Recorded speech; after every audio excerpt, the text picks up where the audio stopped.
வணக்கம் நண்பர்களே, இன்றைக்கி ஹெல்தியான ஒரு சொரக்காய் ஜூஸ் எப்படி போடுறதுன்னு பார்க்கலாங்களா? இந்த மாதிரி தோலெல்லாம் ரிமூவ் பண்ணிவிட்டு எடுத்துக்கலாங்க.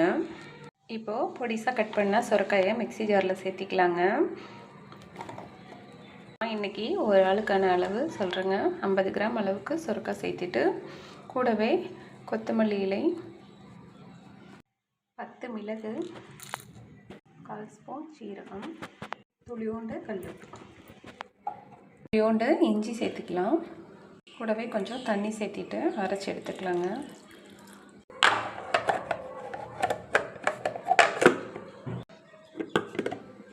பாருங்கள், நல்லா அரைச்சாச்சு. இதில் நம்ம தேவையான அளவு தண்ணி சேர்த்திக்கலாம்.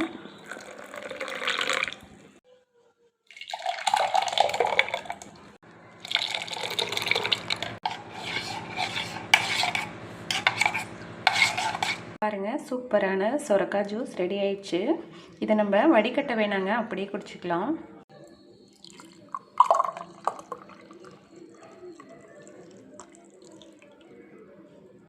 இந்த சொரக்காய் ஜூஸில் அவ்வளோ சத்துக்கள் இருக்குங்க, உடம்புக்கு அவ்வளோ நன்மைகள் இருக்குது. இந்த சொரக்காய் ஜூஸ் வந்துங்க நம்ம உடம்புல இருக்க ரத்தத்தை சுத்தம் பண்ணி கொடுக்குங்க. வெயிட் லாஸ்க்கும் ரொம்பவே ஹெல்ப்பாக இருக்குங்க. உடம்புல இருக்க சூடெல்லாம் குறையுங்க.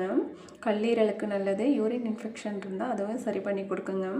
உடம்புல இருக்க கொழுப்பு சத்தை குறைக்குங்க. வெயிட் லாஸ்க்கு ரொம்பவே ஹெல்ப்ஃபுல்லாக இருக்குங்க. இந்த சொரக்காய் ஜூஸை உடம்புல ஏதாவது ப்ராப்ளம் இருந்தால் தான் குடிக்கணும்னு இல்லைங்க. வெயிட் லாஸ் பண்ணுறது, நம்ம உடம்பு ஆரோக்கியமாக இருக்கணும்னா டெய்லியும் காலையில் இந்த மாதிரி ஜூஸ் ஏதாவது ஒரு வெஜிடபிள் ஜூஸ் குடித்தா உடம்புக்கு ரொம்பவே நல்லதுங்க. ட்ரை பண்ணி பாருங்கள். ட்ரை பண்ணி பார்த்துட்டு எப்படி இருக்குன்னு சொல்லுங்கள். Stay healthy.